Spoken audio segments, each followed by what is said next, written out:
네, 이 시간에는 학생의 학습 성과로서 전공 역량이 무엇인가, 그리고 이 전공 역량을 중심으로 교육 과정을 어떻게 편성할 수 있는가, 네, 그 과정에 대해서 말씀을 드리겠습니다.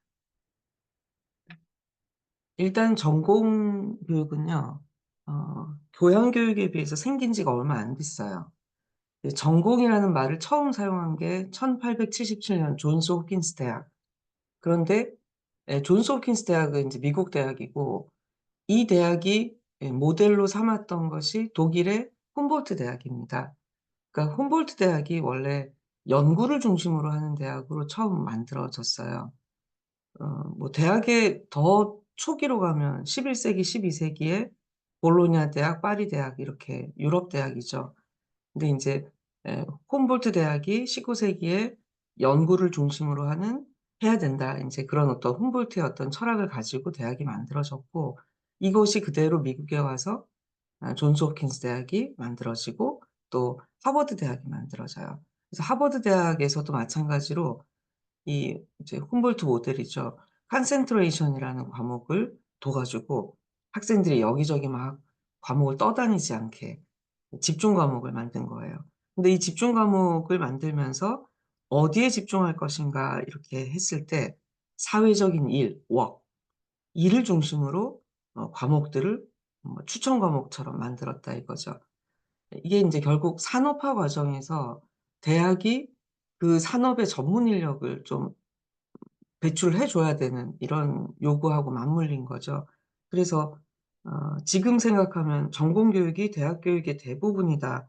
뭐 거의 대부분이죠, 라고 생각을 하는데, 사실 전공 교육이 대학 교육의 이런 메이저가 된 역사는 200 년이 채 안 됩니다. 200년 많이 안 되죠. 네.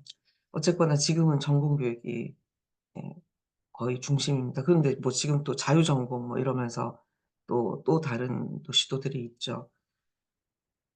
그렇습니다. 예. 그래서 그러면 이 전공에서 어떻게 인재상, 목표, 목적 도출할 거냐, 이 역량을 어떻게 도출할 거냐, 학생들에게 우리 전공 교육을 끝나고 나면 어떤 것을 보장할 건지를 결정하는 과정이에요. 그런 결정들이 인재상, 교육의 목적, 교육의 목표 이렇게 되는 건데, 이것들은 어디서 오는가 하면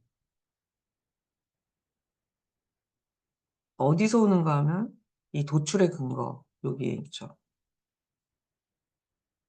더 상위의 목적, 외부의 어떤 요구, 또 전공이 보통 학문 분야별로 뿌리가 있으니까 학문의 동향, 학습자라든지 또는 뭐 수요자가 꼭 학습자일 필요는 없죠. 고용주라든지 졸업생들이 어떻게 생각하느냐, 그리고 우리가 생각할 때 어떤 수완, 이런 것들 가지고 약속을 뭘로 정할 건지 끌어냅니다. 우리끼리만 정하면 안 되죠. 우리끼리만 정하면 안 된다라고 하는 거는 너무나 명백한, 그래야 하고요. 자, 이렇게 했을 때 이 목표는 음 요렇게 앞에 강의한 거에 보면 학습 성과들이 앞부분은 아주 추상적인 용어들로 조그맣게 쓰이지만 뒷부분은 이렇게 아주 큰 많은 다양한 개수의 약속이 있다. 근데 지금 여기 약속을 보시면 전공의 역량이라는 거예요. 우리 전공을 통해서 학생들에게 어떤 역량을 보장할 것인가, 역량으로 풀어낸 거죠. 역량으로 안 풀어낼 수도 있습니다. 그리고 그 역량은 우리가 정해야 합니다. 우리가 생각할 때 '조직 관리 기획 역량은 이런 거야.'라고 하는, 네, 정의를 하고, 그 역량을 정의를 했으면 그것을 나중에 어떤 행동을 보고 성취를 했는지 학생을 평가하겠다라고, '어떤 행동을 볼까?' 그 행동을 이제 도출을 하는 거죠. 이걸 행동 지표라고 하는데, 다른 말로 수행의 준거. 그러니까 간호 실무 지침과 법적 기준을 준수하는지를 우리가 보겠다. 이런 전공 능력을 성취했는지 확인하기 위해서 행동이 하나 더 있네요. 생명, 의료, 윤리의식 수준을 평가하겠대요. 이런 행동을 보고 우리는 저 간호 전문직의 법적 윤리적 기준을 이해하는 역량이 있는지를 우리가 평가하겠다.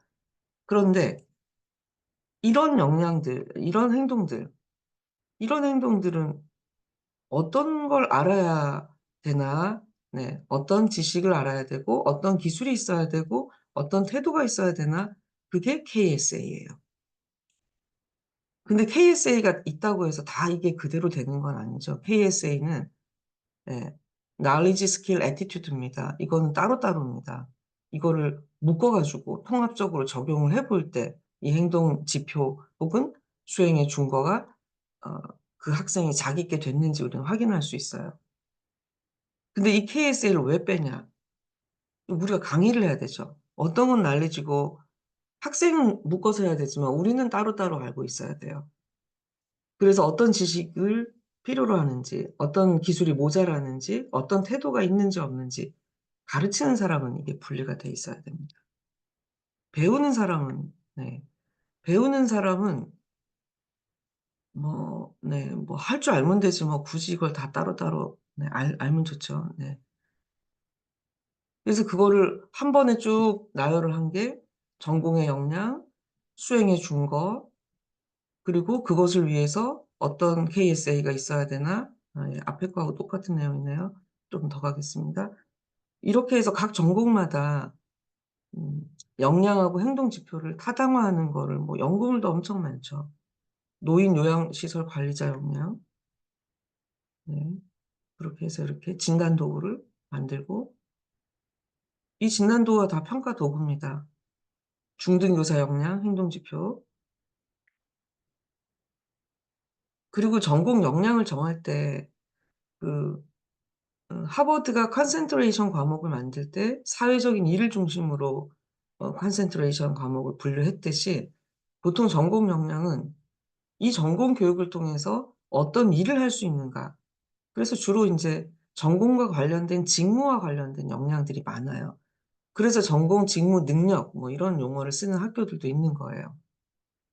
그래서 이제 그런 내용들을 우리가 찾아갈 때 NCS는 도움이 된다. NCS의 국가직무능력 표준. 음, 한국의 표준적인 업무들을 분류를 해놨기 때문에 NCS하고 또 심지어는 모듈까지 있어요. 모듈이야 별로 그렇게 쓸모는 없을 것 같은데 일반 대학에서. 네, 이게 참고가 많이 됩니다. 저 같은 경우는 뭐 교수 말고는 직업을 거의 가져본 적이 없어가지고 세상에 무슨 일이 있는지 잘 몰라요. 그래서 도움이 아주 많이 됩니다. 전공 역량을 설정할 때 유의점, 이거는 지금도 그렇던데, 이게 지금 이전에 신라대학교 제가 본부장 할 때 쓴 것 같은데, 음, 이거요, 이거요. 이거는 지금도 그런 것 같아요. 전공 기초 역량이 전공 역량인, 혹은 전공 심화 역량, 자기 전공만 있는 게 아니잖아요. 우리는 그거를 보면 이거 무슨 전공이야? 이게 무슨 역량이야? 그런데 많이들 그렇게 있어요. 그거 한번 보시기 바랍니다. 그래서 우리 학과의 전공 역량이 뭔가 그거를 보실 필요가 있어요. 이거는 우리가 우리 학과 학생들에게 졸업할 때 이거 갖게 약속해 줄게. 이렇게 설정한 거예요. 그래서 그게 모른다라는 거는 약속을 모르는 거잖아요. 그래서 한번 보시고 요거는 이제 예시니까 넘어가도록 하겠습니다. 그리고 이걸 어떻게 도출해야 되는가 하는 과정이 여기 있어요. 이게 워크샵 내용이거든요. 그래서 이제 잡을 중심으로 태스크를 뽑아요. 그리고 그 태스크를 하는 사람들이 어떤 특성들이 있는가, 고성과자 특성들을 직접 묻기도 하고, 뭐, 행동을 관찰하기도 하고, 그렇게 해서 도출을 해요. 이거야. 테이블만 있으면 되고, 제가 이거는 그 활동지를 같이 드릴 거거든요. 그래서 그걸 가지고 보시면 되고 그 역량이 인제 쪼끔 더 하위 카테고리로 나눠지는 것이 하위 역량이고 또 정의예요. 그래서 하위 역량 정도 돼야 행동 지표가 만들어져요. 너무 큰 덩어리 가지고 행동을 확인하기 어렵잖아요. 그래서 행동 지표가 나오면 그것을 성취하는 데 필요한 KSA가 뭔가 이게 도출이 쉽거든요. 네. 우리가 가르치기 위해서 만드는 것이 KSA입니다.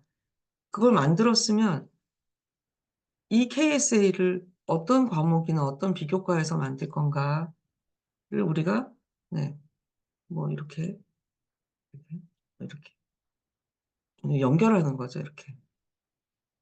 이 연결이 맵이에요. 그러면 인제 연결하는 지도가 나올 거잖아요. 근데 지금은 인제 그런 형태로는 안 보입니다.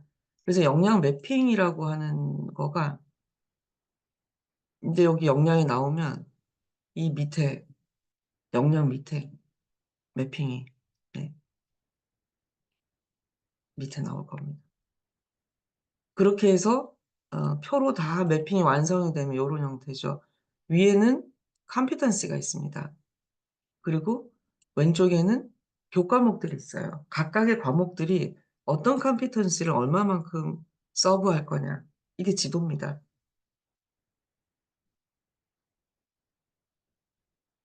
지금 요거는 인제 대학의 핵심 역량과 전공 역량을 전공 과목에 다 매핑을 시킨 거죠. 이건 뭐 학교가 선택하기 나름이라고 말씀을 드렸습니다. 이것도 전공. 네. 이거는 그 직업계 전문계 고등학교의 거든요. 전문계고 고등학교가 2022 개정 교육을 하면서 과목군을 요렇게 만들었어요. 전문 공통, 전공 일반, 전공 실무. 그래서 인제 그전에는 보면 전문 공통, 기초 과목, 실무 과목인데 여기에 인제 전문 공통, 전공 일반, 전공 실무인데 제가 인제 이거를 보여 드린 이유는 우리도 전공 교육 과정의 어떤 카테고리를 요렇게 분류하는 거가 하나의 또 아이디어일 수 있겠다. 이 직업계고 교육 과정이 결국 대학의 교육 과정이랑 굉장히 유사하거든요. 네.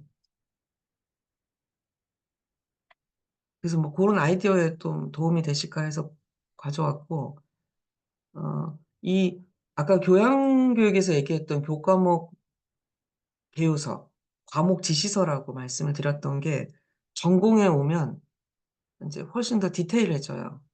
이 전공 교육은 그 직업과 관련된 직무 교육이 많기 때문에 그래서 교과목 명세서 specification 이죠. 이거는 인제 NCS의 교과목 명세서인데 그 NCS니까 얼마나 더 세밀하겠습니까. 일종의 이게 과업 지시서입니다. 이 과목을 가르치는 분께 "이거가 이 과목의 매뉴얼이에요."라고 주는 거예요. 네. 뭐 이런 형태로 줄 수도 있고 근데 이런 형태로 주면 인제 단점이 자율성이 없는 거죠. 음 옴짝달싹을 못 해요 요대로. 그러니까 인제 러프하게 교과목 개요서의 형태로 역량하고 요렇게 관련돼 있습니다. 요즘은 그렇게 주죠. 요즘 명세서 잘 안 주는 것 같아요. 네. 이거는 인제 NCS의 학습 모듈의 명세서라서 참고만 하시고요. 그래서 전공 교육 과정의 로드맵에 이렇게 제일 위에는 이 잡이 있는 겁니다. 이 잡을 위해서 필요한 것이 이런 네 competency라고 하는 겁니다. 카테고리가 요게 역량이에요. 그래서 이 역량이라는 거는 잡에서 나온 거예요. 그래서 잡이랑 연결 안 된 학과가 있거든요. 그 역량 도출하기가 상당히 어렵습니다. 그냥 핵심 역량 정도 도출이 될 거예요. 뭐 그래도 그게 우리 전공 역량이면 하면 되는 거죠. 네. 그렇게 했을 때 이런 로드맵이 나오게 되고 저는 '학생들이 이런 로드맵을 알아야 된다.' 생각을 하고 그게 인제 학과의 뭐 게시판 같은 데 이렇게 네 이런 거는 네 진짜 언젠가는 만들어 보고 싶은데 네 저도 아직 못 만들고 있는 게 네 대학원이라서 더 없어요 이게. 그러니까 인제 뭐 시퀀스라는 게 없어요, 과목마다. 이게 좀 문제가 많습니다. 이게 인제 시퀀스인데 로드맵. 예. 정리를 하면 핵심 역량 아니죠. 이거 오타죠. 전공 역량이죠. 전공 역량을 도출을 했어요. 그리고 역량 딕셔너리를 개발을 했어요. 역량 정의죠. 그리고 교과목하고 비교과하고 매핑을 했어요. 그리고 교과목의 개요서, 프로파일 혹은 명세서 만들었어요. 그거를 가지고 수업 계획서를 만들어요.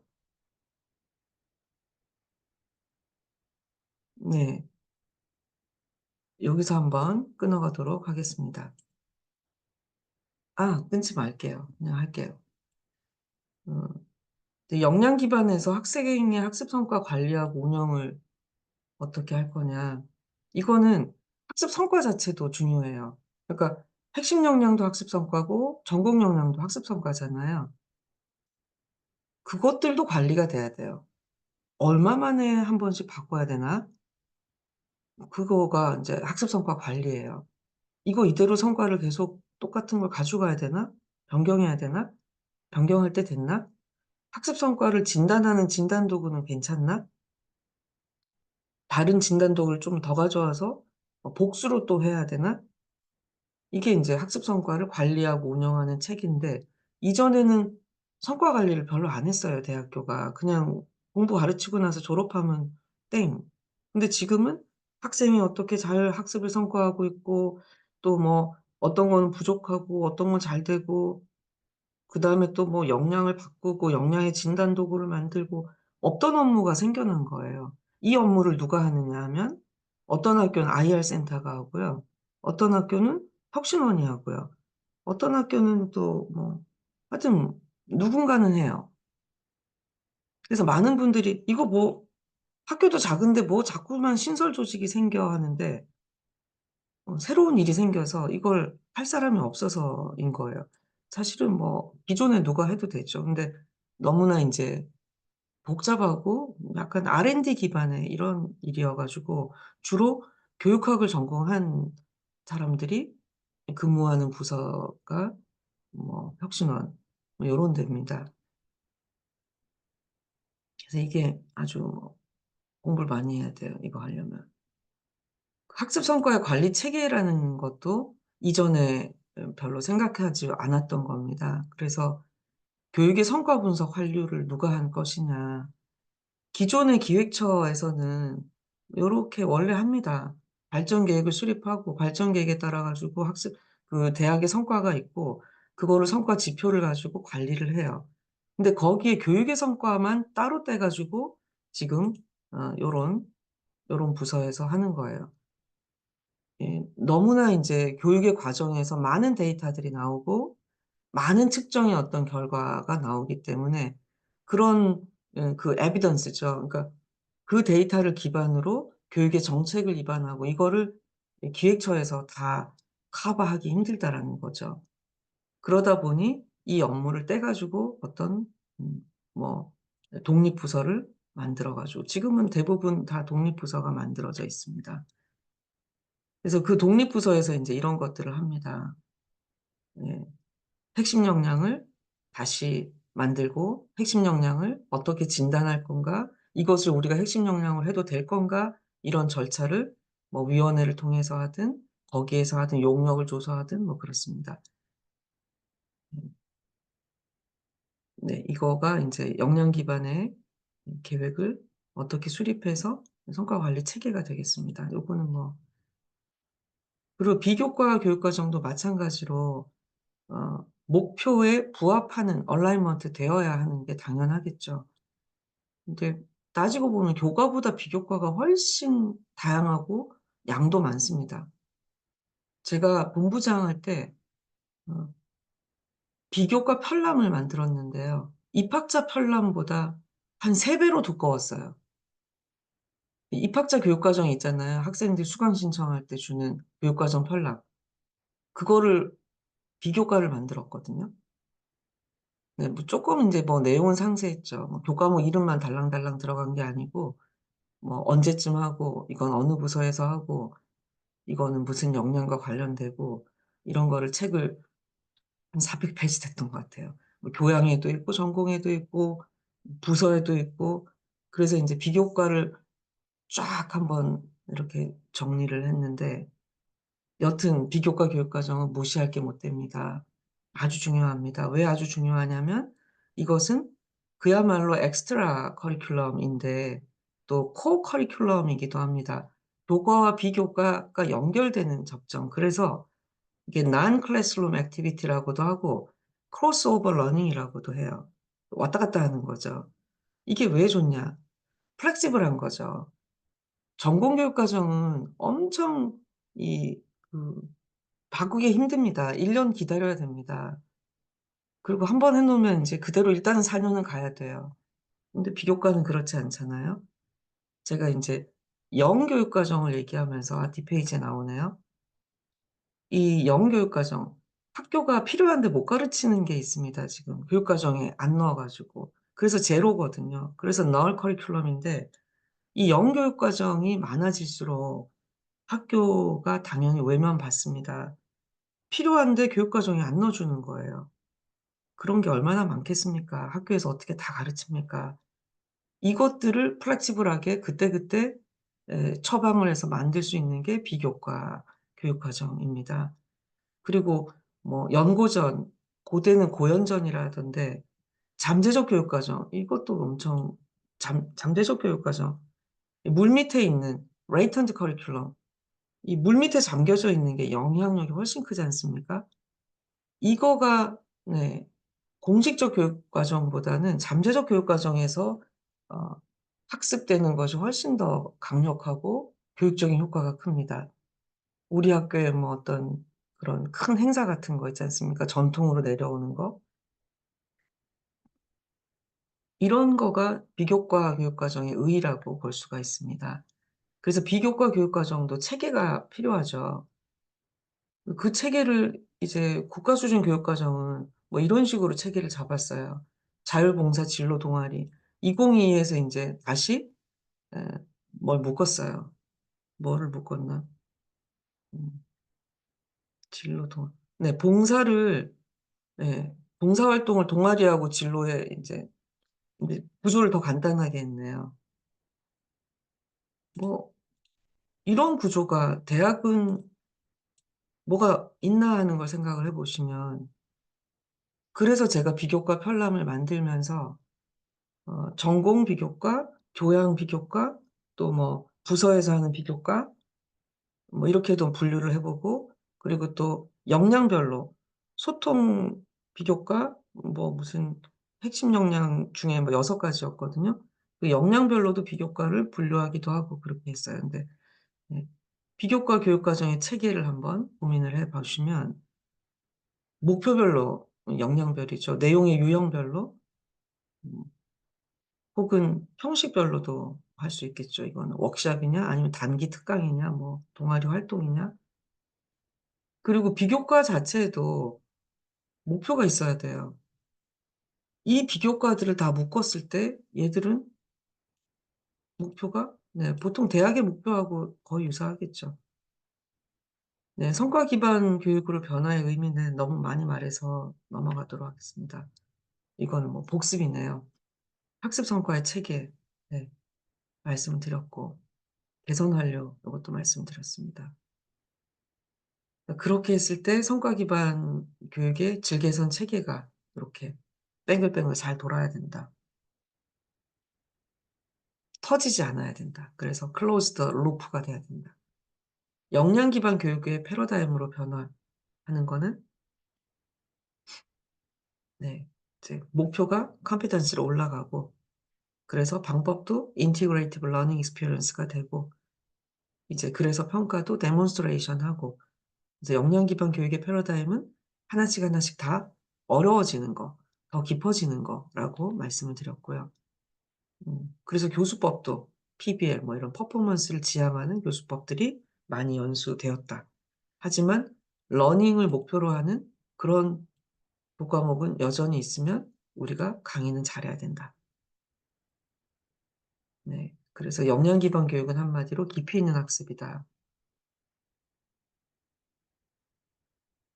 네. 평가는 과정 중심의 수행 평가이다. 요것도 말씀드리겠습니다. 아, 이게 지금 제가 복습한다고 만들어 둔 페이지네요. 그래서 요거는 그냥 복습.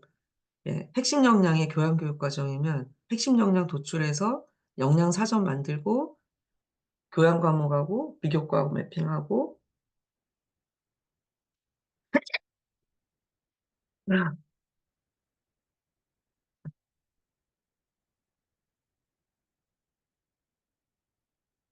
음. 어. 음.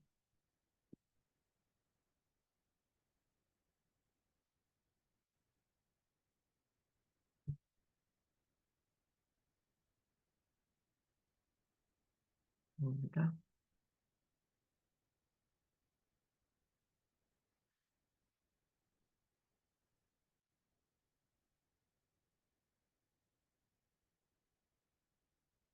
매핑 끝났으면 예 그걸 가지고 과목 개요서 만들고 그 과목 개요서를 기반으로 수업 계획서 작성하고. 네. 이거 아까처럼 못하죠? 핵심 역량 아니고 전공 역량을 도출해서 네. 역량 정의하고 매핑하고 개요서 만들고 개요서 기반으로 수업 계획서 작성하고 수업하고 이렇게 되는 거예요. 네. 역량 기반 교육에서 학습 성과 평가와 한류. 어 네. 요거는 좀 끊어 가도록 하겠습니다.